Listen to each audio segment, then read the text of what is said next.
Hello everyone, we're here with Amy, Salman, and we are live, wellb live today.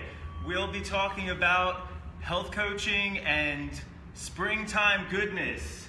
Today is the first full day of spring, so we're going to try to give as many tips as possible regarding how to transition into a new season. But let me pass it over to Amy and have her introduce herself.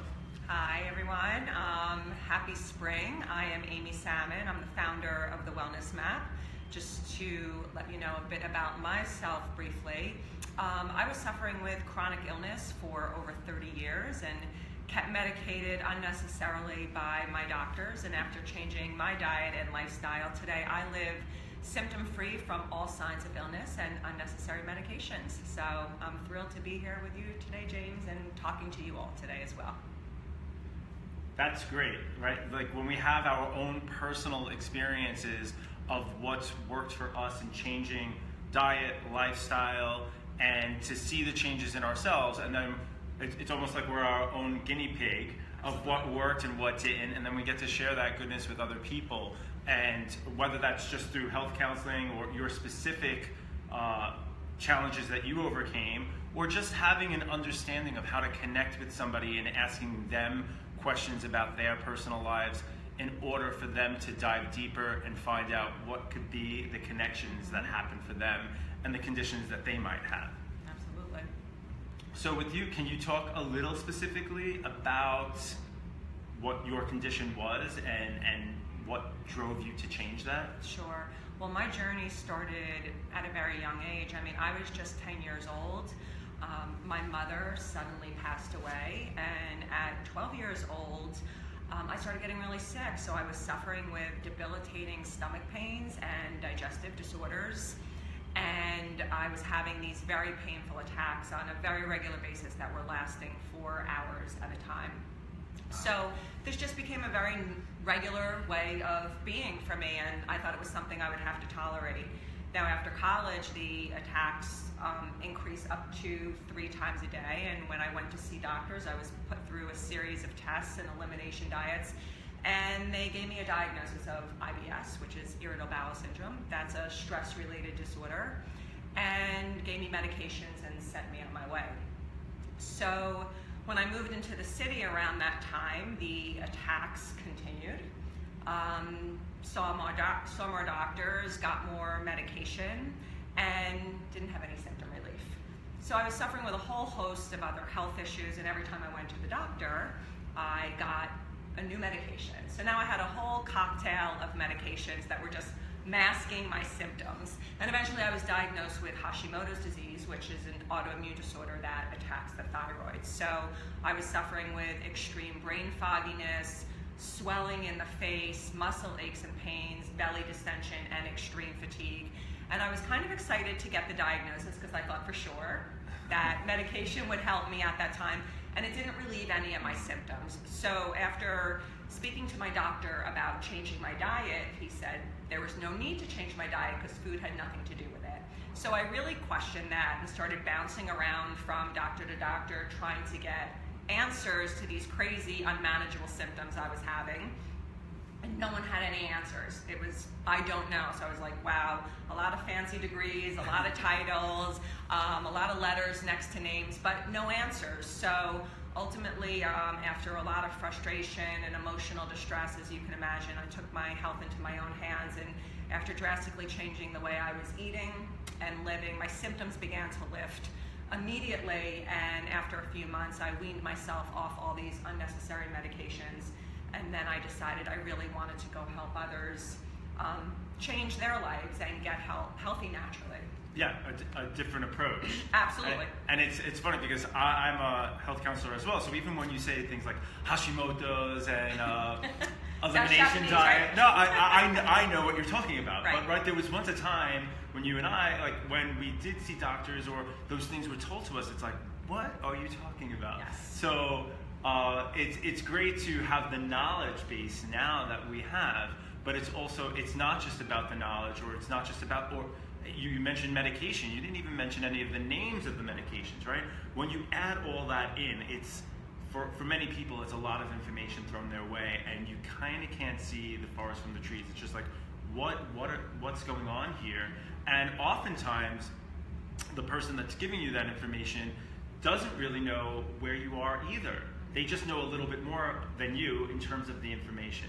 But it's like, what's the approach going to be with that? And so like something like an elimination diet is just as simple as taking a food out of your diet to see if you have if it has any effect on you, or if something changes in you due to no longer eating that food. Right. But any of us can do that on our own. And honestly, I think any of us should be doing that at any given time, right? If there's a food that you're eating on a regular basis, why not just see what you feel like when that food is taken out, and you can do your own personal assessment. So that's a way that we can personalize and experience for ourselves, right? Not just what an expert says, but for ourselves. And that's what health counselors do, whereas a lot of other health professionals, they might suggest that, but they won't give you the opportunity to have the feedback and really get an understanding of how you're responding to the elimination. Well, there's also the association. I think when many of us are experiencing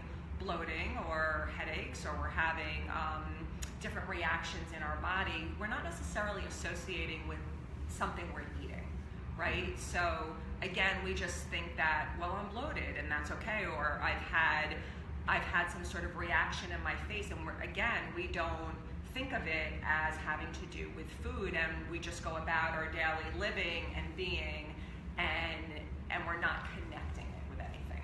So it is good that if you are experiencing that, to yes, play around with your food and start taking foods out and see if something changes or if you feel better.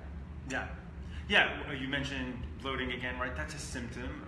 I like that you mentioned symptoms, because oftentimes people will go to a doctor or take a medication to alleviate the symptoms, and then you notice that they're not getting alleviated, or you're still taking the prescription or taking the prescribed remedies, but then if you're not noticing a difference, then you have to readjust, course correct. And a lot of people don't do that, sadly. Right. It's like they start taking a medication and then they believe that the medication is maybe preventing it from getting worse, or preventing something in the future. So it's almost like you hold on to that as like progress, when it's like, no, progress is moving forward and alleviating the actual symptoms. So if you're not alleviating the symptoms that you have, then another approach is out there for you to try. That's right. So for you, you mentioned that the symptoms weren't going away. Was there something like a key moment that you noticed something changed in your behavior or your lifestyle, and then you noticed the symptoms alleviating? So immediately for me, it was removing gluten, dairy, and soy for me. Okay. Gluten and dairy were huge for me. And then absolutely, I was sick most of my life from stress. And obviously my mother's death caused huge, tremendous amounts of stress for me. And work was causing me huge, tremendous. And so I'm laughing because it's so interesting. As Amy's saying that, this is just the lens that I'm hearing it, right? You mentioned gluten, which is diet, which is physical, and then you mentioned an emotional tier, a cognitive, like all these, like a spiritual, like a parent dying, there's a spiritual component. So it's almost like these different layers, and it's almost like they have a combination effect on us, right? So it's like, so where do you go in? So sometimes people aren't able to change their job, or they're not fully ready to deal with the mourning of a loved one. But the eliminating gluten from the diet, that could be something that you could work. Well, like you could start there. Yeah. That got rid of my brain fogginess. So that was immediate. I mean, I was feeling like I was drugged on a daily basis. So, I mean, that was what a horrible feeling. So to be able to get rid of that and be able to think more clearly, well, that was tremendous. And to get rid of that extreme fatigue, and let me tell you, I had used food for a long time to deal with my emotions. So what was I doing? I mean, I was running to the vending machine when I was stressed out at work. Those peanut M&Ms that I was having a love affair with on a daily basis, I mean, that was driving me absolutely mad and just only increasing my stress levels and increasing my fatigue and things like that. So, yeah, Yeah. Sugar addiction.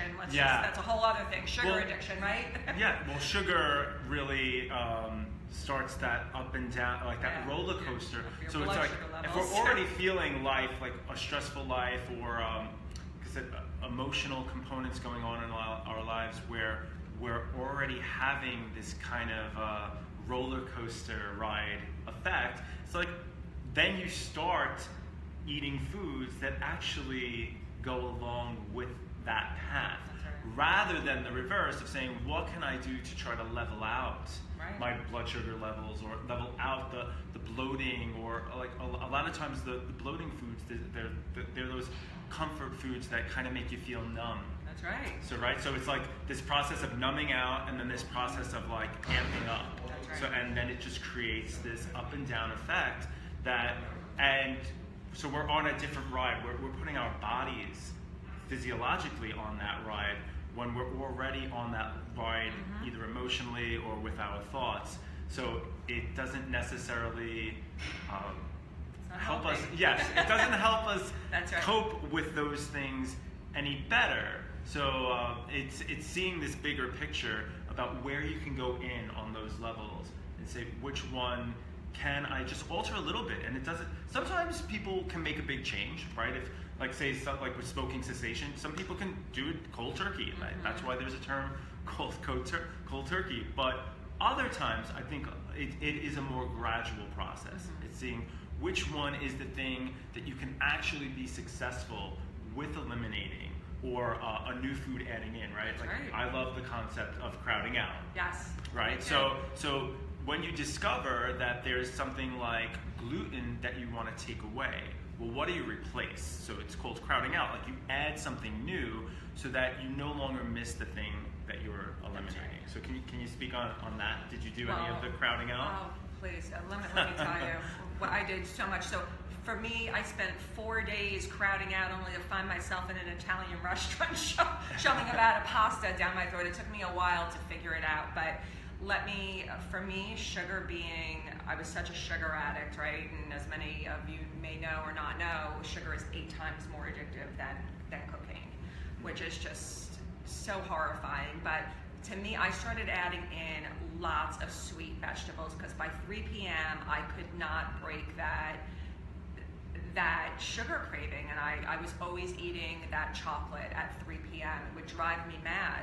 So lots of sweet vegetables, adding in the squash, the carrots, the beets, but also adding in that really healthy fats. So for me, adding in the avocado, making sure my blood sugar levels were stable. So making sure my plate was really balanced, and focusing on lots of those plant foods with a lot of, again, sweet vegetables and the healthy fats that help me tremendously, and really having a nourishing, balanced breakfast. And that really helped curb out those 3 p.m. sugar cravings. For me, that was tremendous. Mm-hmm. Yeah, even the foods that you're mentioning, because I think a lot of people, and it could work for them, and it depends on the season as well. You would think, a replacement for sweets is fruit, but for some people's systems, that they respond similar. It's still a lot of sugar. So what Amy just mentioned, like what I hear with that is like, the sweet vegetables, they have the sweetness, but they're also grounding. That's right. They're much more grounding to our systems. So along with the fat, like the fat is an emulsifier, so it will let you feel it weighs differently in your body, and that's a good thing. Like many people have been told that fat is a bad thing. It depends on the source of the fat and what it can do within your body. Right. But fat, as in and of itself, is a macronutrient that we do need, and it really helps with our body functioning in a stabilized way. And I still eat chocolate. I eat chocolate all the time. I just eat dark chocolate. Now, the chocolate I eat is gluten, dairy, and soy-free, but I eat it almost every day, and it's filled with antioxidants. So I'm eating chocolate, I'm just eating a different type of chocolate that doesn't have all the chemicals in it. So it has a very different effect on my body. Yes, Obviously. and also behavior-wise, I think there's a clear difference when you remember the peanut M&M days and the I eat dark chocolate nowadays. Right. It's like two different behaviors. Yes. It's like M&Ms, And then dark chocolate, you have a little and nibble. You savor you have it. another, yeah. And you savor it. It's not rushing. Yes. The binging, Yeah. the binging effect as now I savor it and I can take my little piece of dark chocolate. Exactly. Yeah. And it shows you, once again, in our behavior, just kind of the association that it really has on our system. Like you mentioning sugar and the cocaine connection, or like the addictive aspect. And that's what some of these chocolate brands, or like not even to diss any brand, but that's what those things are made out of. And then therefore, they're just supplying us with that approach. Mm-hmm. Whereas, once again, cacao has these natural properties to it that could be helpful, or like a vegetable, right? How do you eat vegetables? You know, unless you're really, really hungry, you're not like pounding down the kale. Right. You know what I mean? You're savory, you're eating it slowly, and it does have this more grounded effect. So that's something too that you could just notice your own behavior as you're eating foods. Mm-hmm. But it's this could all sounds like a great segue for the spring component, right. Because in spring we start speeding up a little bit, right? Mm-hmm. We start getting a little bit faster, and so what are some tips on how to make that transition from the slower winter vibe into moving into spring without overdoing it, right? Right. So I think a lot of what has happened, some of what we've just been talking about, is we came out of a bit of a hibernation mode, right? And many of us may have experienced something that we call SAD, which is seasonal affect disorder, and it's a very real thing. It's a bit of the winter blues or winter depression, where maybe you were experiencing some of the sitting on the couch, munching too much, finding yourself eating a bit of also what we call a SAD diet. That's the standard American diet, a lot more of the chemicalized processed foods, the sugars, the refined carbohydrates. So I think a nice way to now start to transition into this springtime is checking into some of those portions first and foremost, and an easy way to do that is first take a look at your plate. I love this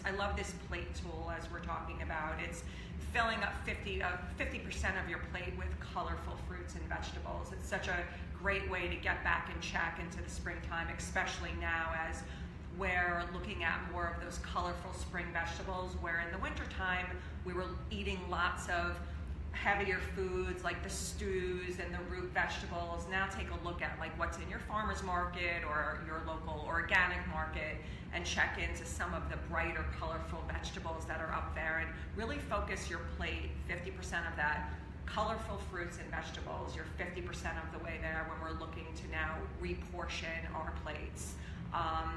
And then 25% of that lean protein, and then 25% of the plate as a whole grain. So again, to get back into healthy eating mode, that is a perfect plate tool. So whether you're eating out or at home, this is a great way to start reportioning your plate, and even getting your pantry and refrigerator back in order.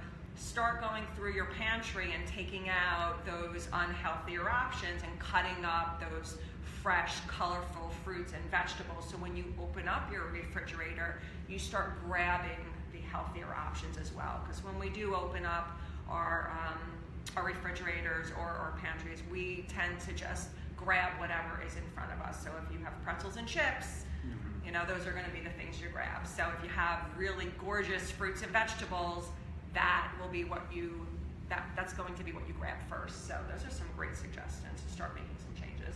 Yeah, and that's great, the visual, right? Yeah. Especially, I just think of the city, and it's like, a lot of people are like, oh, I can't eat out. Actually, we have a lot of places where you can eat healthy, and oftentimes they do give you a portion like that. So they're setting the portion for you. So it's like, yeah, the challenge with eating out, because we're out more in the spring, the challenge with eating out can be that, like, oh, I want to make sure that I eat healthy options.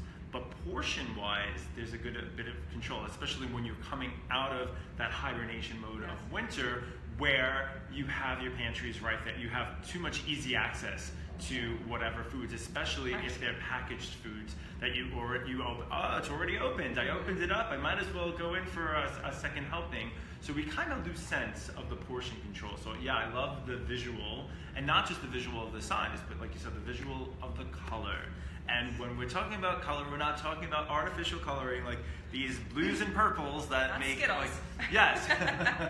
No, the natural coloring of fruits and vegetables, and that's another thing to just say, oh, I haven't had any variety of color today in my diet. So that's another cue that you can give yourself. And once again, making that shift into spring, it does get more colorful. We are outside more. There's more sunlight. So there are other ways to trigger that in our lifestyle, and then those things can be reminders of how we can transfer that into our diet and our plate. Right, absolutely, absolutely. And I think also a great reminder is if you're eating out, it's not, people say, oh, it's so challenging to eat out.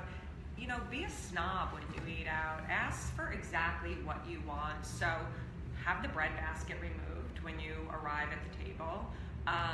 You can ask for your meal, ask your waiter or waitress to just package half of it immediately so you can take half of that home because portions are so large, or ask for 2 appetizers instead of an entree. There's really easy ways to eat smaller portions as well when you're eating out, or skip the starch at dinner. Ask for more vegetables. That's a great way to know that you're getting more plants into your diet, which is really fantastic because most of us just do not eat enough fruits and vegetables into our diet. That's just a given.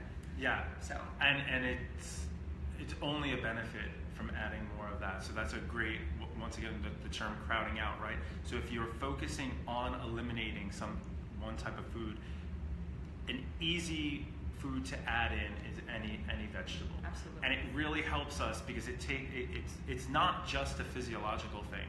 It's also a cognitive thing that we don't want to focus too much on the thing that we're eliminating. We want awareness and mindfulness of it, of course, but to then refocus our thoughts toward the thing that we're going to add in. And whether that be doubling up on the vegetable you love or trying a new vegetable in addition to the ones that you already like. So that's a good way. We have a question here, so I want to see. Can't see that. I know. It's what is your approach when a new client comes to you? What is the approach when a new client comes to me? Well, first of all, when a new client comes to me, I like to do a really extensive discovery session. So I want to find out as much about that client as possible because each client is so specific and individualized, and my programs are very specific and individualized. So I'm really wanting to find out how I can best serve that individual. So again, I do a 90-minute intake, and I'm finding out about their habits, from lifestyle to food to medications, supplements. It's very extensive, and I ask an overload of questions because what I recognized in my life is no one ever asked me questions to find out why I was sick. So if somebody comes to me, I know keywords really are weight loss. So people do come to me and they're like, well, I want to lose weight, but by the time I'm done, I'm finding out what's the reasons why they are eating too much. So is it the job? Is it a stressful job? Is it an unhealthy relationship? Is there something else that's happening behind that? Because we need to get to the whys of someone's behaviors, and then I can create a plan with both lifestyle and food choices that identifies their triggers. Yeah, I love this type of approach, and I think that's pretty much where we're going in the health field, definitely the holistic health field, but even Western medicine is slowly getting more of this approach, more of this individualized, right? It used to be more, who is the expert, right? They did all these studies, they know this information, and even a lot of what we've discussed here, there's a broader picture, right? Generalizations that we can a framework that we can use, all right? Like just seasonal affect disorder, like things that already exist and are understood or can explain someone's condition, but how that condition plays out for them is always going to be different, and you won't know how those things play out for them unless you ask the question. Of course. So by having that generalized knowledge, or a lot of any dietary theory is generalized knowledge. Mm-hmm. Anybody now can go onto a computer and find more information about that diet.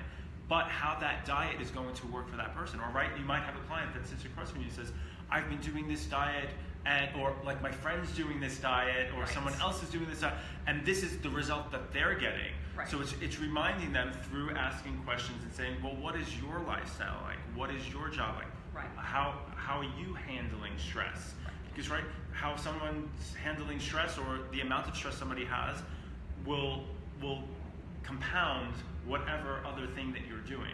So asking somebody these questions and having them elaborate on these different aspects of their lives gives you the opening for where to kind of direct them. And what's very true is most people are not connecting their actions with their behaviors and how they're feeling. So somebody came to me and he had no idea that he was going home and binging on a pint of ice cream every evening because he was completely lonely and disconnected in his marriage. So by the time we got done talking, I mean, yes, did he need to lose weight? Absolutely, he needed to lose weight, but a diet wasn't going to fix that for this gentleman because he needed to connect with his partner and work on the relationship. So that's what we discovered in his session, and we had to start there first. So I hope that makes sense. No, that does, and that's just one example of many. And even when you say that, I'm sure there's a lot of us that have done the whole ice cream pint thing, and it's like, after a while, it almost becomes like you're aware of it, but it's not full-on mindfulness, right? Or you don't realize, one, that it's a behavior, and that there's an emotional underpinning to that behavior. So with certain clients, right, depending on how they talk about that experience, like if I were to talk to you about that experience, I would know. I'd be like, that's my comfort food, and I go home and I need that. Right. So then that's a different place to start with, and be like, oh, okay, he's already aware of it. We have room to play with.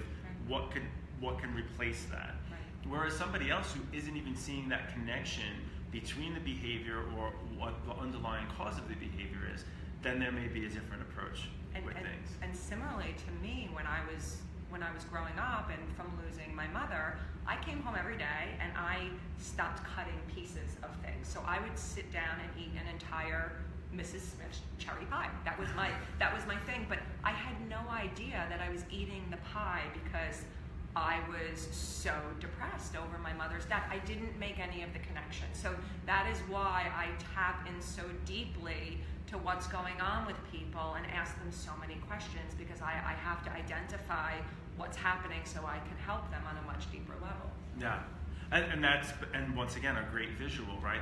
There's something deliberate, like a physical deliberate behavior, such as taking out a knife and cutting out a portion. Right. That because the emotion is so strong, or because something happened in someone's life, to change that, now you can go back and talk to somebody and kind of dissect it and say, oh, what was the actual behavior that could change? Because then you can add in that new behavior, right? What can you do physically, tactually, to add a new step of behavior into like your portion control again? Right. And while you're doing that physical thing, then you can also talk to the person about the emotional underpinning, and then start clearing that up. Yeah, it's pretty fascinating. Right. And it's amazing to me too, because I think a lot of people do that like with their best friend, like their closest friends, and they'll talk about that, but they don't, there's not a strategy there. And I think that's something that gets overlooked with health counselors and health coaches, right? We're not just there to disseminate information. Actually, right, that's gotten a lot easier for us in the past decade of us doing this, that it's like, wow, we know the resources to send people for the information. it's the strategy, it's the approach, it's in getting individualized with the person, and then you discuss with your client the strategy. Right. So can you speak on that? Do you find that they're open to new strategies, or what your technique might be in having them be accepting of new strategies? Oh, absolutely. I think by the time someone has come to me, they're at a place where, and they want that help. They want that new strategy because they want the change.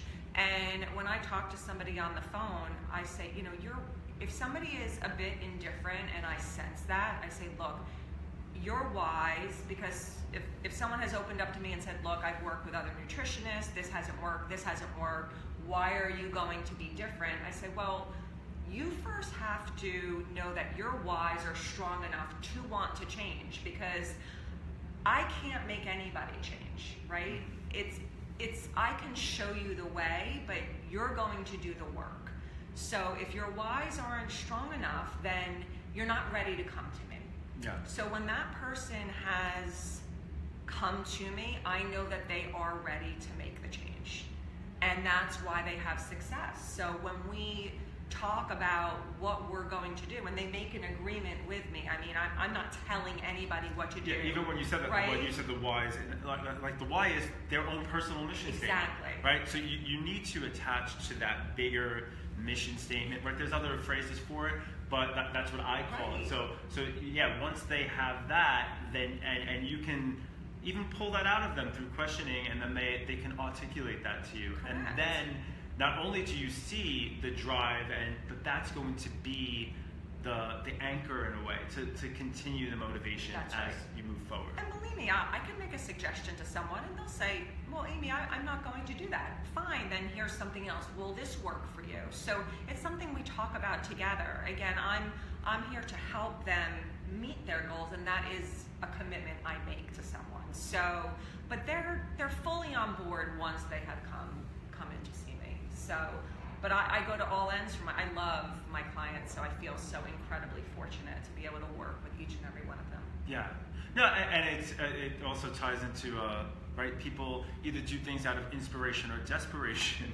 And oftentimes they can come in fully inspired from like something that they read or like a video that they've seen, or right, they just went to a conference and they're just like, wow, there's this great new approach.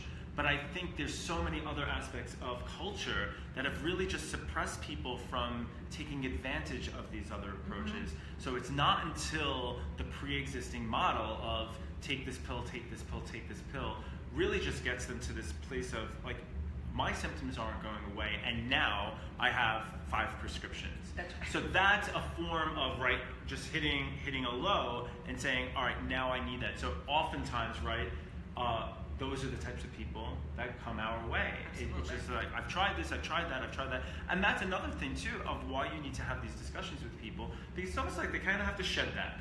Like, yeah, tell me your story quickly, like, right, like this discovery session, but we're gonna move on from here. We don't need to know, like, every time this is the backstory.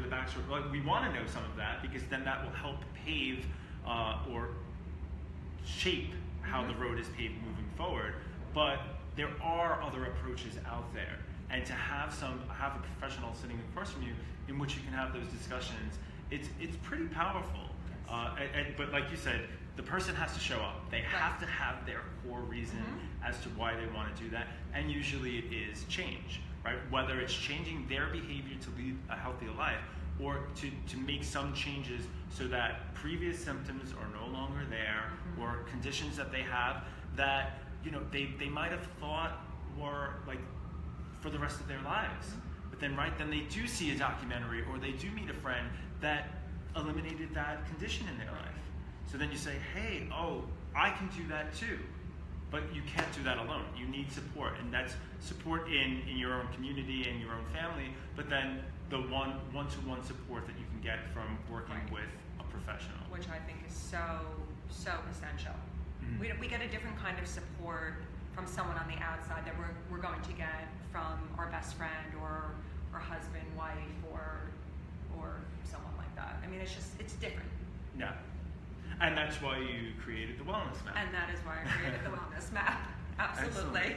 Yeah. Absolutely. And so do you find your clients like that you hold them accountable? Like you said with the suggestions, I think I agree too. Suggestions and recommendations are a two-way street. I like to check in with them, but I'm not like, you didn't do that specific. It's a discussion. Right. But accountability, right? Accountability to me is it's still acknowledging it, and yes, we can make this correction. But accountability is saying, well, last session you said that you want to change this, so what can we do? That's right. And it's more about, what was going on for you this week, because no one wants to feel punished or wronged or judged, and it's never about that. So I don't think anybody comes to me. I had one guy say, this has been the most humbling experience of my life, but he is continuing to make such tremendous progress, and I love to see it. I love to see the journey, but it's never about, I didn't do this. It's about, okay, well, what happened for you this week? Like, is there something that held you back? What was going on for you? And then we talk about that, because what's happening in the moment, because this is about real life. We're living in reality. This isn't fantasy world, and things come up for all of us. And maybe something at work happened, maybe something at home happened, and maybe that drove someone to have that extra drink or eat that cupcake or whatever it was. And then we talk about that, and we say, okay, so when that happens, let's talk about the tools to deal with that the next time. Yeah. So that's what it's all about. It's about empowering somebody and giving them the tools they need to manage this for life. This is not about diets. Yeah. We're not on a diet here.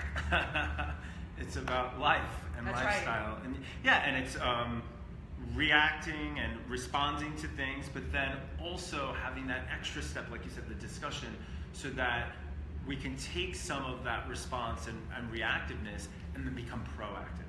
Exactly. Right? It reshapes and then continue to move forward. And I love the word empowered, which you said. And I think that's a good note to end on, because we've been talking for a while here. But yes, to continue to be empowered and to continue to feel supported. I think that's another key component of this type of approach moving forward.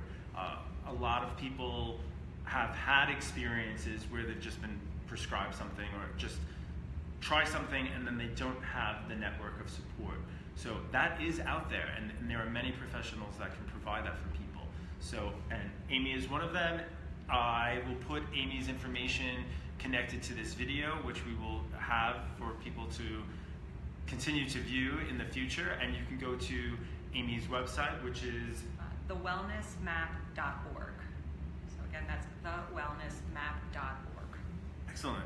So thank you so much, Amy. This was so much fun. Yeah, no, thank you. We'll continue to talk. Yeah, absolutely. Absolutely. Okay. Thank you so much, everyone. Thank you. Have a great day. Bye-bye.